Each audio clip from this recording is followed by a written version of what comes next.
warahmatullahi wabarakatuh. Alhamdulillahirabbil alamin. Wa bihi nasta'inu ala umuri dunya waddin. Asyhadu an la ilaha illallah wahdahu la syarika lah wa asyhadu anna Muhammadan abduhu wa rasuluhu la nabiyya ba'dah. Adalah mana wa balagha risalah wa nasal ummah wa jahada billahi haqqa jihadi hatta atahul yaqin. Tarakana 'alal mahajjatil bayda wa layluha kanahariha la yazigu anha illa halik. Allahumma shalli wa sallim ala nabiyyina Muhammadin wa alihi wa sahbihi wa sallim. Allahumma subhanaka la ilma lana illa ma 'allamtana wa 'allimna ma yanfa'una wa zidna ilman. Allahumma rabbana atina fid dunya hasanah wa fil akhirati hasanah wa qina adzabannar. Amin ya rabbal alamin. Bapak sekalian yang dimuliakan Allah Subhanahu wa taala, kita melanjutkan kajian tafsir juz 29. Kita masih di surat Al-Haqqah, tetapi di bagian yang terakhir ada yang belum dijelaskan. Poin nomor 4, faidah dan pelajaran atau informasi yang dapat kita petik dari surat Al-Haqqah yang keempat adalah a'dhamu wa ajmalu makhluqatillah ta'ala wa al-arsyu summal kursi, bahwa makhluk Allah Ta'ala yang paling indah dan yang paling besar adalah arsy, kemudian kursi. Makanya di dalam ayat ada ayat kursi, wasi'a kursiyyuhus samawati wal ardh. Nabi Shallallahu Alaihi Wasallam bersabda, menginformasikan kepada kita tentang penjelasan yang terkait dengan arsy dan kursi. Kemarin sebagiannya sudah kita jelaskan, bahwasanya langit dan bumi serta semesta ini dibanding dengan kursi Allah Subhanahu Wa Taala, dan jangan dibandingkan kursi itu seperti kursinya punya kita, kursinya Pak Dr. Hikmat, bukan. Jangan pernah dibayangkan sesuatu yang ada pada Allah itu sama dengan apa yang ada pada makhluknya. Jangan pernah bayangkan sesuatu yang ada pada Allah sama dengan sesuatu yang ada pada makhluknya, karena bayangan makhluk itu sumbernya adalah informasi sebelumnya. Visual sebelumnya yang ada di memorinya itulah yang keluar saat dia membayangkan sesuatu. Kita membayangkan surga itu ada buah-buahan yang anggur, delima, ya seperti kita bayangkan. Kemudian ada yang katanya daunnya itu di bawah, akarnya di atas, biar tinggal metik. Padahal ya pohon seperti pohon biasa, hanya buahnya itu ke bawah supaya mudah diambil gitu. Bukan akarnya di atas. Tidak terbayangkan. Kita ini memvisualkan sesuatu, basisnya adalah memori kita sebelumnya. Nah, itu tidak berlaku bagi Allah. Jadi Allah jangan dibayangkan dengan visual yang berasal dari memori kita sebelumnya. Jadi kalau Allah menyebutkan wasi'a kursiyyuhus samawati wal ardh, maha luas kursinya Allah Subhanahu wa taala, melebihi luasnya langit dan bumi. Jangan dibayangkan itu kursinya kursi seperti kursi. Kursi apa dong? Ya itu hakikatnya hanya Allah yang tahu. Hanya Allah yang tahu. Perbandingan antara kursinya Allah dengan langit dan bumi, maksudnya semesta ini, seperti perbandingan sebuah tanah yang luas, padang dan ladang gitu. Kemudian kita melemparkan halaqah. Halaqah itu semacam gelang. Nah, jadi semesta ini dibanding kursinya Allah itu bagaikan gelang yang dilempar di padang pasir. Berarti kecil sekali semesta ini dibanding kursinya Allah Subhanahu wa taala. Coba kalau kita bayangkan itu kursi seperti manusia, berarti itu kursi yang ada di atas padang pasir itu, berarti kecil ya kursinya. kecil kursinya kalau dibandingkan pakai otak manusia, pakai memori manusia. Ini terbalik, kursinya Allah dengan alam semesta yang luar biasa luasnya ini, maka alam semesta itu bagaikan satu gelang yang dilempar di padang pasir. Kursinya Allah, padang pasirnya itu perbandingannya. Lalu semesta ini bagaikan gelang yang dilemparkan ke sana. Kalau kita makan mungkin gimana naruhnya kursi, lebih besar kursinya daripada tempatnya, gitu kan? Nah itu pikiran manusia karena keterbatasan. Jadi jangan dipikirkan dengan memori yang ada pada memori kita. Itu hadis Musa. Wa fadlu al-arsy 'alal kursi ka fadli tilkal falat 'ala tilkal halaqah. Nah, lalu arasnya Allah Subhanahu wa taala dibanding kursinya Allah itu bagaikan yang tadi juga, seperti gelang yang dilempar di padang pasir. Ya. Jadi alam semesta ini dibanding kursinya Allah hanya seperti gelang di luasnya padang pasir. Dan kursinya Allah itu bagaikan gelang yang dilempar di padang pasir itu dibanding padang pasirnya yang luas. Berarti gedean mana aras sama kursi? Gedean aras. Perbandingannya seperti gelang daripada padang pasir. Lalu gedean mana kursi dengan semesta? Gedean kursi. Seperti halnya gelang juga dibanding padang pasir. Yang kita tahu semesta ini, kata orang astronomi, semesta ini hitungan lama ya, dihuni oleh 2 miliar galaksi. Semesta ini dihuni oleh 2 miliar galaksi. Satu galaksinya berisi 2 miliar planet dan bintang. Satu galaksinya dihuni oleh 2 miliar benda langit berupa bintang dan planet. Dan bumi itu hanya titik kecil yang tidak terlihat dibanding luasnya galaksi Bima Sakti itu. Kenapa kita mesti mengetahui ini? Agar kita lebih mengagungkan Allah lebih lagi, agar kita lebih berlindung kepada Allah lebih lagi, agar kita yakin dan memohon kepada Allah dengan lebih yakin lagi. Kalau kita memiliki Allah yang aras dan kursinya saja sebesar itu, maka kita tidak akan pernah lepas dari yang namanya berlindung, tawakal, memohon, menghormati, mengagungkan, mentakjub Allah Subhanahu wa taala. Tidak akan lepas mulut kita, bibir kita, lisan kita menyebut keagungan dan kesuciannya. Subhanallah wa bihamdi, subhanallahil azim. Kalau kita memahami kebesaran yang dahsyat itu, maka dalam skala alam raya manusia itu bagai atom dibanding padang pasirnya padang pasir. Dari mana dia bisa sombong? Dari mana dia bisa sombong?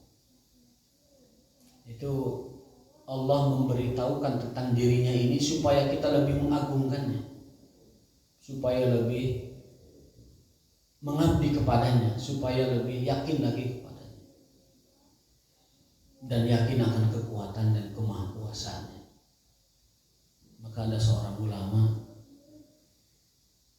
aku ini ingin menguji kekuasaan Allah. Jadi kalau berdoa suka minta yang mustahil. Mustahil.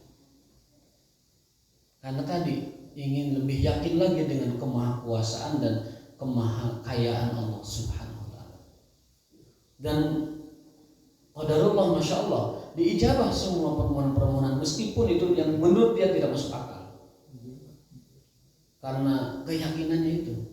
Dah itu yakin mau jadi wali. Tidak yakin tidak akan jadi.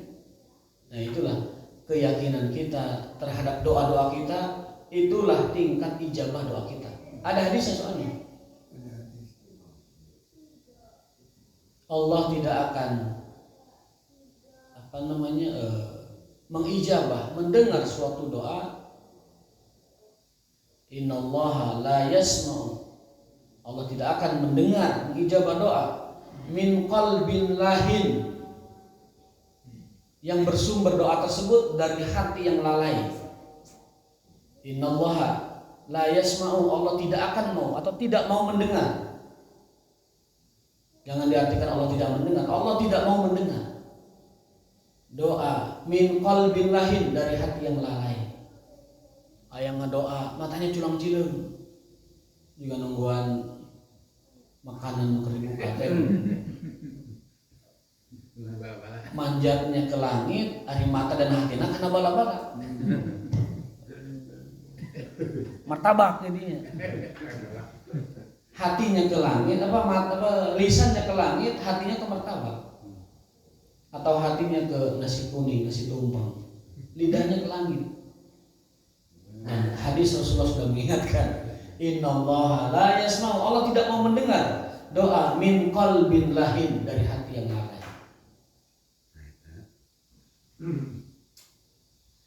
Kalau zikir didengar, walau mau lalai mau tidak lalai, zikir didengar. Karena zikir itu ada 3 tingkatan. Ada zikrul qalbi wal lisan, itu yang paling tinggi, zikir hati dan lisan. Ada zikir qalbi saja, ada zikir lisan saja. Dan penyempurna dari zikir itu adalah zikrul amal, zikir dengan tindakan. Zikir dengan tindakan itu apa contohnya? Contohnya adalah pergi thalabul ilmi, itu zikir, zikrul amal. Memang dia tidak menyebut nama Allah di situ, duduk saja mendengar. Mungkin dia tidak menyebutkan secara lisan dan hati nama Allah, tapi dengan duduknya dia bermajelis ilmu, itu adalah zikirnya, zikrul amal. Di dalam kitab Tazkiyatun Nafs pernah kita pelajari itu. Zikir itu ada zikir lisan, zikir amal, zikir hati dan lain sebagainya. Maaf, boleh kita berdoa kepada Allah minta hal-hal yang menurut nalar kita nggak mungkin itu? Iya, boleh.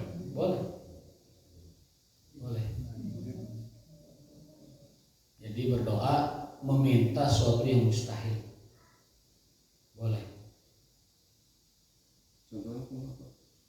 Contohnya, ya Allah, nikahkan saya dengan putri Indonesia. Kan ada mustahil itu, Pak. Mustahil. Ya Allah, jadikan aku presiden. Padahal usianya sudah 80 tahun. Kan mustahil.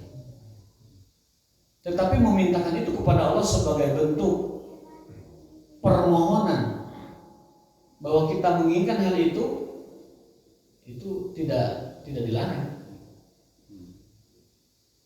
Tapi ya memang sudah sepatutnya kita itu minta yang qaribul manal, yang dekat bisa kita peroleh.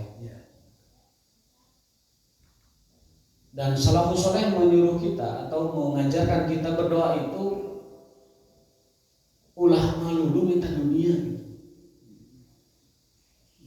Ada seorang, ini asal ya, ada orang ketika berdoa kedengaran oleh temannya, minta ke dunia hukum sih. Ditegur. Bukan asal, ini hadis. Sampai Allah menurunkan ayatnya tentang orang-orang yang betul. Al-Baqarah ayat 200 dan 201. Jadi di antara sahabat yang baru masuk Islam, kemudian ikut berhaji dengan Rasulullah SAW, itu ketika berdoa, kan ada perintahnya, faida afattu min arafatin fadkurullah. Kalau kalian sudah selesai wukuf di Arafah, banyak-banyaklah berdoa kepada Allah. Jadi doa di wukuf itu mustajab. Nah, ada sebagian sahabat doanya itu fi dunya umur. Wa minan nasi may yaqulu rabbana atina fid dunya hasanah wa ma lahu fil akhirati min khalaq. Lihat ayatnya, sebab turun ayat ini. Di antara manusia setelah berhaji, karena ayat haji itu ayat sebelumnya, ayat 199. Yang doanya itu fi dunya umur. Ya Allah, abdi tilu atau apa. Ya Allah kersakeun abdi kagungan Toyota apa. Ya Allah kersakeun abdi gaduh ladang pasawahan, pakebonan, pategalan nya 30 hektar. Doa nanti dunia itu. Makanya kok Allah disindir, wa ma lahu fil akhirati min khalaq. Demikian yang akhiratna. Ngadoa teh dunia itu. Ayat berikutnya baru tuh. Rabbana wa minhum may yaqul, di antara mereka ada yang lain yang berdoa, wa minhum may yaqulu rabbana atina fid dunya hasanah wa fil akhirati hasanah wa qina adzabannar. Jadi yang benar itu doa tuh yang ayat 201-nya itu. Yang benar tuh itu, minta kepada Allah hasanah, kebaikan di dunia maupun di akhirat. Jadi Allah menegur langsung dengan ayatnya perilaku sahabat yang ketika berdoa hanya meminta duniawi. Ya Allah, ya proyek tepang loloskeun. Ya Allah, ya jabatan tepang luruskeun, lancar gitu, dugi ka eselon dan lain sebagainya. Tara mikiran kebutuhan akhirat. Nah, ini introspeksi dari Allah Ta'ala langsung kepada di antara para sahabat yang berdoa seperti itu. Belum lagi kalau kita kaitkan dengan Nabi SAW, beliau itu mengurutkan hajat manusia, ada doanya itu. Yang pertama Allahumma gfirli, hajat kita, kebutuhan kita yang paling asasi, yang pertama adalah ampunan Allah. Wahdini, maaf sebelum wahdini, warhamni, Rabbi gfirli warhamni. Yang kedua, kita sangat memerlukan yang namanya rahmat Allah Subhanahu wa ta'ala.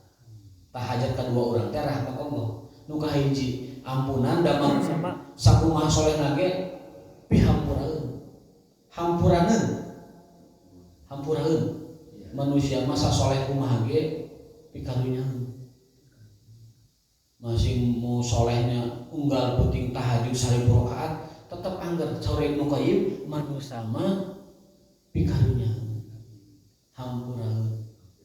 Ayat tahajud puting 1000 rakaat, beurang ngagibah isu sampai sore aya begitu. Pihampuraeun. Ayat tahajudna 1000 rakaat, beurangna ngawadulan jelema aya. Jadi saur Ibnu Qayyim manusia mah sasoleh kumaha ge selain Nabi hampuraeun pikarunyaeun. Maka hajat urang yang paling pertama adalah minta ampun pada Allah Taala. Ampunan. Itu hajat pertama. Yang kedua adalah minta rahmat, itu hajat kedua. Damang misalnya tadi pikarunya membutuhkan kasih sayang Allah SWT. Yang ketiga adalah wahdini, hidayah dan taufik dari Allah, itu kebutuhan kita. Yang keempat wa'afini, dan kesehatan. Kebutuhan kita nomor 4 itu kesehatan. Keperluan kita dari Allah itu yang kita butuhkan untuk mengarungi kehidupan dunia akhirat itu kesehatan.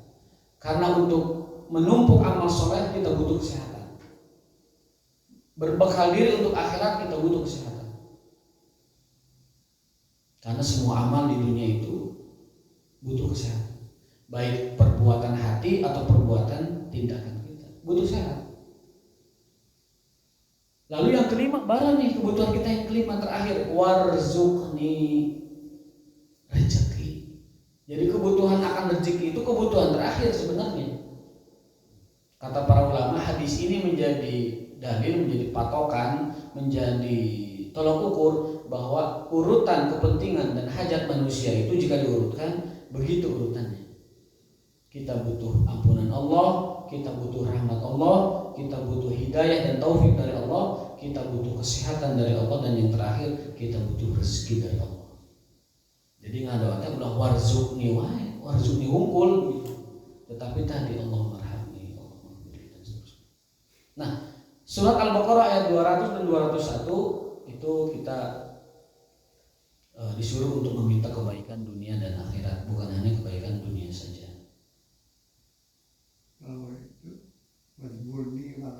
Itu mah doa di antara dua sujud. Meminta wajibuni, gantikan setiap musibahku dan keluh kesahku dengan lebih baik ya Allah. Kan urutan hajat mah di hadis tadi yang pertama. Kalau ini meminta kepada Allah dengan segala apapun yang kita mohonkan kepada Allah. Jadi hadis itu tidak berbenturan. Ini mah doa 2 sujud, ini mah urutan kebutuhan kita yang kita mintakan kepada Allah Subhanahu wa taala. Nah, innallaha la yasma'u du'a min qalbin lahin. Sesungguhnya Allah tidak mau mendengar doa dari hati yang lalai. Wayahna ketika doa matana ulah kana si koneng, tapi lisannya kalangi. Ayo kieu. Kamu dilakukan kamu dari. Ada orang-orang yang berdoa kepada Allah meminta hal yang serius, tapi dijogetan dilakukan. Itu mah bukan hanya tidak mau didengar Allah, bahwa Allah membenci dan tidak ridho dengan diperlakukan doanya seperti itu. Robbana etaya robbana. Dari suara nagaleong jika mobil butut dihajar. Tapi kalau niatnya ikhlas, mudah-mudahan itu bukan bagian dari dia memainkan doa. Tetapi kalau betul-betul dia diajarkan doanya begitu, bukan dalam rangka pengajaran taklim kepada anak-anak, bukan dalam rangka dia mencontoh kepada masyarakat doa itu begini, mudah-mudahan itu masih bagian dari keseriusan yang sedang diajarkan kepada orang lain. Tetapi kalau sudah dimusikan, di nontetah gamelanan atau didangdutkan, tapi isinya doa, saya khawatir bukan saja Allah tidak ridho, tapi Allah murka berdoa seperti itu. Innallaha la yasma', Allah tidak mau mendengar doa min qalbin lahin, dari hati yang lalai. Dikuatkan dengan hadis Nabi alaihi salatu wasallam, ud'ullaha wa antum muqinuna bil ijabah. Mintalah kepada Allah, berdoalah kepada Allah wa antum muqin. Apa mungkin? Dari kata aikona yukinu, muqin apa? Yakin. Au aikona yukinu fahuwa muqin, itu artinya meyakini. Berdoalah, mintalah kepada Allah dan kalian yakin dengan doa kalian. Kesimpulannya, mun teu yakin moal jadi itu anak. Aya doa tarik dengar ti hatina. Minta apa? Aya doa khusyuk juga nucuri. Tapi tidak ngerti apa yang diminta. Itu bagian dari hati lalai itu. Kita berdoa teu ngerti maksudnya, itu bagian dari hati yang lalai.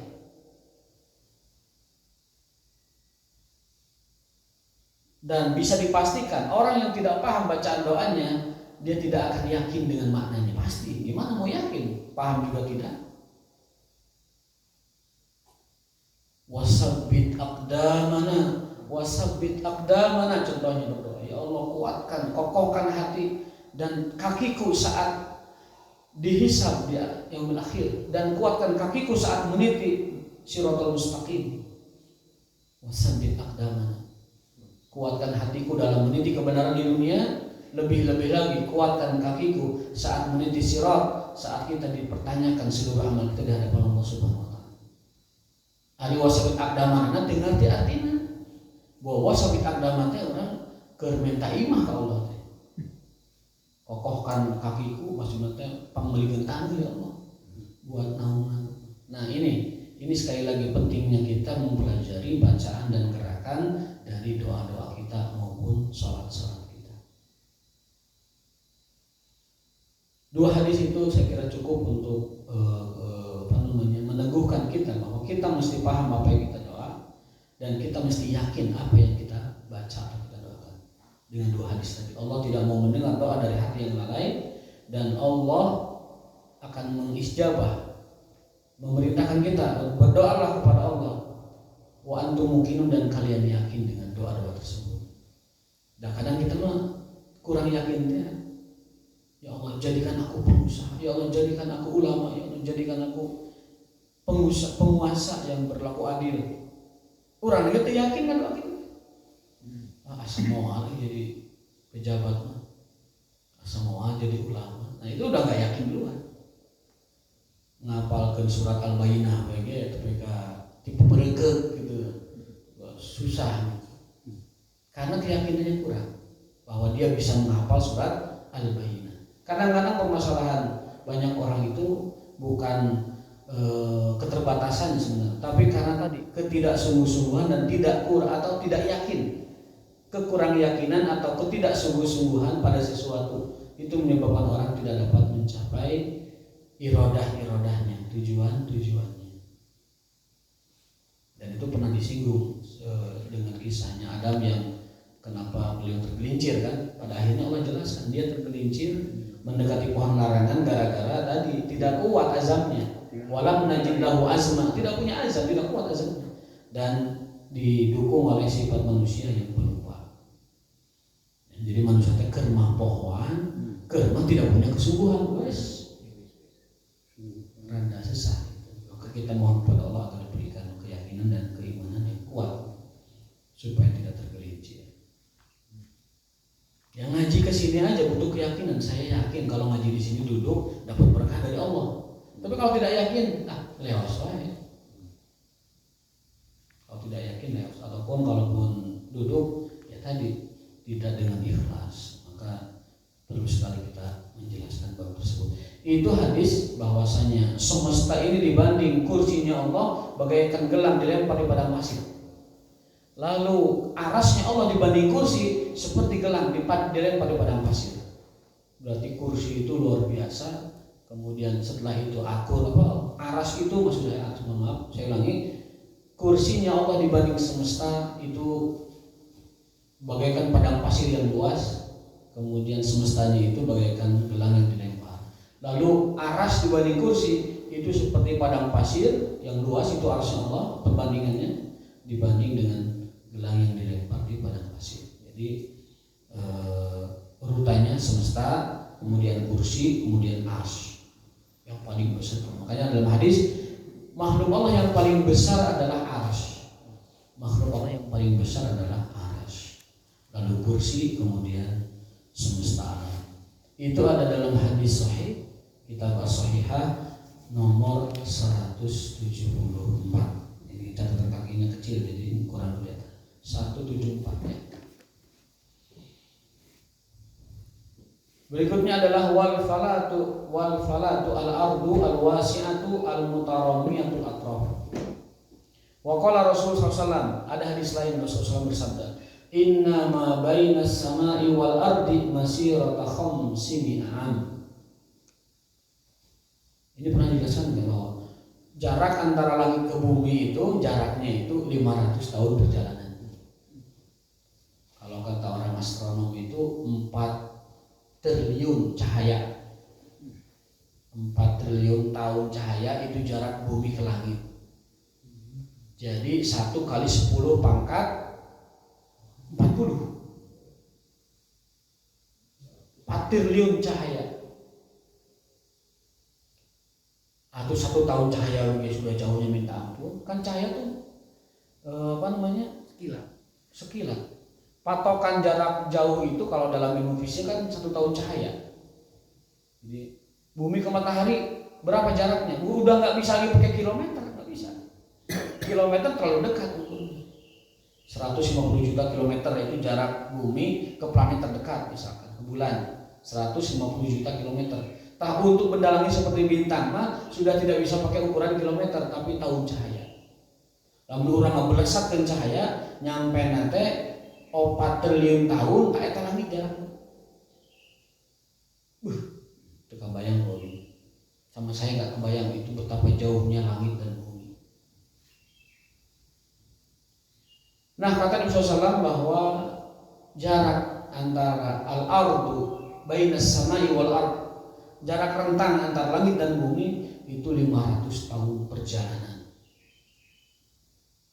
Wa ma baina kulli sama'aini, antara langit ke langit berikutnya, langit 1, 2, 2 ke 3, 3 ke 4 dan seterusnya sampai ke 7, masirata khamsimi'ah am, sejarak 500 tahun perjalanan. Jadi ulang 500 tahun melesat eta nyampena karek ke langit hiji. Perjalanan cahaya maksudnya. Di sini tidak diterangkan, ini secara fisika. Teori yang ditemukan oleh orang-orang fisika tuh begitu. Kita mah sedang menjelaskan hadis, setidaknya kita sedang menjelaskan perbandingan hitungan orang fisika dengan hitungan hadis Nabi SAW. Yang benar yang mana? Yang hadis. Kalau orang fisika mengira Jadi dengan rumus tertentu, berarti jarak bumi ke langit sekian. Gitu. Nah, menurut hadis dari bumi ke langit itu jaraknya adalah 500 tahun perjalanan. Lalu dari langit ke satu, kedua itu 500 tahun perjalanan juga. Ketiga begitu, keempat begitu, kelima, keenam, ketujuh. Kata Syekh Utsaimin, kalau tentang yang begini-beginian, yang wajib kita percayai, imani itu yang datang dari Quran dan hadis. Karena gaib, bukan gaib dalam arti kata tidak terlihat, tapi gak ada yang benar-benar pernah ke sana. Siapa pernah ke langit? Enggak ada. Jadi kalau ayah batur ngabejaan yang pernah ayah jalminu nenclek napak kaki di bulan, ulah waka percaya. Dan banyak teori juga menyebutkan itu di studio, bukan di bulan. Di studio yang dibuat sedemikian rupa melalui peralatan yang canggih, seolah-olah itu di bulan. Bahkan bendera yang berkibar-kibar di bulan juga banyak meragukan, kok di bulan bendera berkibar padahal hampa udara. Saya kemarin membeli buku di Gramedia buat si kecil, itu judulnya Universe, kemudian Why, bahasa Indonesia. Di dalamnya itu sudah mulai dijelaskan bahkan untuk anak-anak teori teori yang lain dari teori yang dulu kita pelajari di SD kita, bahwa tidak pernah atau belum pernah ada yang berhasil neclek menapakkan kakinya di bulan. Buku-buku sekarang begitu. Jadi sudah mulai berani membantah teori sebelumnya. Karena sains itu kalau ditemukan teori yang lebih valid, lebih oke, itu yang lama teorinya gugur, dan itu biasa dalam sains, tidak masalah. Dulu manusia itu adalah kera, ya, Homo sapiensis, Meganthropus dan sebagainya macam. Bahwa Darwin ya, seolah-olah itu dominasi, teori Darwin itu mendominasi teori tentang asal usul manusia di seluruh dunia. Lalu ditemukanlah teori baru DNA. Ternyata nggak ada hubungannya atau tidak link, ada ketidak unmatch antara DNA manusia dengan DNA monyet, dan itu mustahil kalau evolusi itu terjadi. Tuh, teori DNA meruntuhkan teori Darwin sebelumnya. Juga ditemukannya ketidaksambungan ya antara fosil A dengan fosil B dalam rentang tahun yang sangat lama. Missing link. Jadi ada sesuatu yang tidak match gitu antara fosil A dengan fosil B dalam waktu yang lama.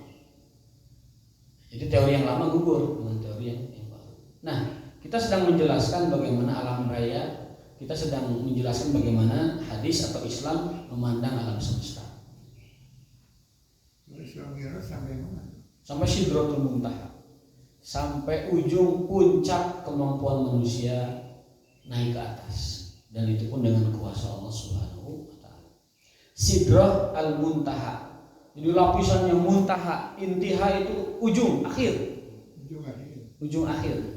Akhir ujungnya itu Sidratul Muntaha. Apakah setelah itu ada lagi lapisan lain? Wallahu a'lam. Karena tidak pernah dijelaskan seperti itu. Muntaha itu akhir. Sidrah itu semacam tingkatan. Jadi Sidrah Muntaha tingkatan yang paling akhir yang tidak bisa ditembus lagi oleh manusia, dan itu hanya dengan kuasa Allah. Nabi Muhammad alaihissalam mendapatkan perintah sholat. Jibril pun ketika masuk Sidratul Muntaha pamit, ya Rasulullah, saya hanya bisa sampai sini, silakan Anda temui Tuhan Anda, dan saya menunggu di sini. Jadi Rasul itu menembus Sidrah Al-Muntaha dan Jibril tidak ikut. Apa kata beliau? Kalau aku terus tembus, aku akan terbakar. Jadi kalau Jibril maksa ikut terus ke atas, dia akan terbakar. Tapi Rasulullah SAW beliau mendapatkan perintah sholat di Sidratul Muntaha. Apakah Rasul melihat Allah? Ulama berbeda pendapat dalam hal ini dengan pendapat yang beragam. Tetapi kita pegang saja hadis Aisyah radhiyallahu taala anha. Aisyah mengatakan, Rasulullah pernah bercerita kepadaku saat ditanya, apakah engkau melihat Allah? Ara'aita Allah? Beliau menjawab, nurun uriduha, aku terhalang cahaya. Berarti terhalang cahaya itu apakah bisa melihat namun sambil terhalang, ataukah memang tidak melihat? Nah, ulama beda pendapat. Tapi saya lebih condong pada beliau pun belum melihat Allah Subhanahu wa taala. Kapan Allah dapat dilihat? Nanti bagi ahli surga. Di dalam ayat lilladzina ahsanul husna wa ziyadah, orang-orang yang berbuat ihsan kelak nanti akan Allah berikan surga dan tambahannya. Apa itu tambahannya? Tambahannya itu adalah ziyadah, tambahan. Lilladzina ahsanul husna wa ziyadah. Bagi orang yang berbuat ihsan, Allah kasih surga plus tambahannya. Tambahan itulah yang memberikan nikmat yang paling besar di surga, yaitu ru'yatullah subhanahu wa ta'ala, melihat Allah subhanahu wa ta'ala. Ru'yat, jadi Pak Ru'yat mudah-mudahan melihat Allah, karena sudah namanya. Jadi kalau tidak melihat ya namanya baru diganti gitu. Ya, ini canda saja. Jadi supaya dapat melihat Allah subhanahu. Apa modalnya melihat Allah? Sudah Nabi kasih bocorannya. Fa in istata'tum an tusallu qabla al-fajr. An tusallu qabla al-fajr wa ba'da ghurubiha fa'al. Jika kalian dapat dan sanggup menjaga salat subuh dan salat asar, fa'alu, lakukanlah. Jadi kata para ulama, hadis ini menjadi syarat, menjadi sebab kita dapat melihat, memandang Allah Ta'ala yang maha indah itu dengan sholat asar dan sholat subuh. Dan domirnya lagi-lagi bentuknya jama'. Kalau domir jama' memiliki arti lain, berarti sholatnya berjamaah. Fa in istata'tum an tusallu qabla tulu'il fajr. Jika kalian sanggup sholat bareng-bareng qabla tulu'il fajr, sebelum fajar terbit, berarti subuh. Wa ba'da ghurubiha, wa qabla ghurubiha, atau sebelum ghurub, sebelum terbenam, berarti asar. Faf'alu, lakukanlah. Itu syarat, atau bahasa anak muda sekarang golden ticketnya kita memandang Allah yang maha indah subuh dan asar. Subuh dan asar. Eta tiketnya, pamit tigaduh tiket eta moal tiasa sapertos di tahura nyobros di kanan mah biasa. Kendah di tiket. Nah, tiketnya memandang Allah adalah tunaikan subuh dan asar, jaga subuh dan asar, terutama berjamaah. Kemari melihat tiket ini. Saya. Ada apa kalau saya kosong yang bulu busur itu. Nah, nanti lewung mah bus di apapun. Kata ru'yat itu artinya maksudnya. Ru'yat itu melihat, penglihatan. Kalau Kalau ruhiyat pakai H itu yang bersifat kerohanian, bersifat keruhan gitu, sifatnya bersifat ruh. Ya. Ada ruhiyat, ada ruhiyat. Kalau ruhiyat itu penglihatan. rohani. Kalau rohani kearwahan, kerohanian, kejiwaan dalam arti yang bersifat ruh gitu. Ruhiyat. Misalkan dalam bahasa Arab ya, tarbiyah ruhiyah sangat dipentingkan bagi orang yang hendak menuju ma'rifatullah. Itu berarti tarbiyah yang sifatnya ruh, tarbiyah jiwa, penting untuk bagi orang yang hendak ma'rifat kepada Allah Subhanahu wa taala. Kalau ru'yat beda lagi. Ru'yatul hilal awal Ramadan, melihat hilal di awal Ramadan adalah tugasnya ulil amri dan kemudian menyampaikannya kepada masyarakat kalau di Indonesia ini. Padahal dalam fikihnya asal satu orang melihat hilal, dia disumpah oleh pejabat yang ma'zun, yang punya otoritas, itu sah ru'yatnya. Satu orang melihat hilal lalu disumpah dia dengan oleh orang yang punya otoritas, itu sah jadi hilal untuk semua orang. Ru'yatul wahid, ru'yat satu orang berlaku untuk semua orang. Asal yang melihatnya orang jujur. Kalau yang melihat ru'yatnya orang bangkawara, orang bedegong, burahol, ru'yatnya gitu marahnya tidak kredibel, jangan dipercaya. Tapi kalau yang melihatnya orang yang jujur, orang soleh, orang takut kepada Allah, takut kepada Allah, disumpah, Lalu setelah itu dia menjadi patokan, menjadi hukum bagi semua orang yang ada di negara tersebut. Bahkan untuk sedunia, kalau memegang mazhab ru'yatul hilal, ru'yatu kulli bilad, bahwa hilal satu orang, hilal satu negeri berlaku bagi seluruh negara. Tapi juga ada mazhab lain seperti Syekh itu hilalnya hilal satu negara itu berlaku hanya satu negara. Likulli baladin ru'yatuhu, setiap negara punya ru'yah masing-masing. Tapi ulama yang lain nggak begitu. Ru'yatu wahid, ru'yatul jami'. Ru'yah satu orang adalah ru'yah untuk semua orang. Allah alam, itu bahasanya bagian fikih nantinya.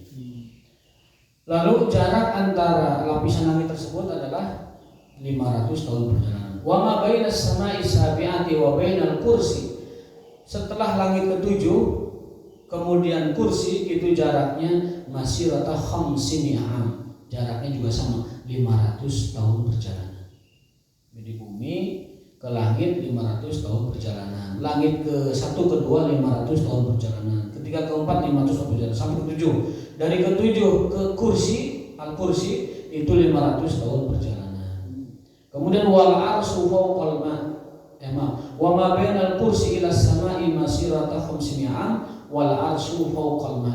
Dan arsy Allah itu ada di atas air. Bukan air samudra dunia, bukan. Ada air di atas langit sana. Di atas langit ketujuh, kemudian kursi, kemudian di atas kursi ada air di sana. Lalu setelah air itu arsy. Itu yang tertinggi. Dan Allah di atas arsy, bukan pada arsy, jangan salah arti. Di atas arsy. Makanya ulama sepakat kalau uluwiyatullah dan fauqiyatullah itu sepakat di atas arsy. Hanya saja ada yang satu dua orang mengartikannya nempel, nah itu yang masalah. Mengartikannya nempel dan bertempat duduk di situ, nah itu yang masalah. Padahal dalil itu tidak merinci begitu, tapi menyebutnya alal arsy, di atas arsy, fauqal arsy, di atas arsy. Jadi jangan diartikan bertempat, ini yang banyak keliru. Tapi kadang tidak mau ditegur juga. Buku yang beli di Gramedia itu judulnya apa? Buku Universe. Oh, itu buku anak-anak. Judulnya apa? Universe, koma why. Jadi metode buku itu memang metode orang-orang metode di Eropa. Jadi anak-anak itu memang dari usia kecil dilatihnya itu berpikir reasoning gitu. Reasoning. Kalau di kita kan anak-anak tuh diajarin tuh gimana menghafal apa dan siapa kalau di kita. Kalau di negara maju anak itu dilatih, dididik itu why.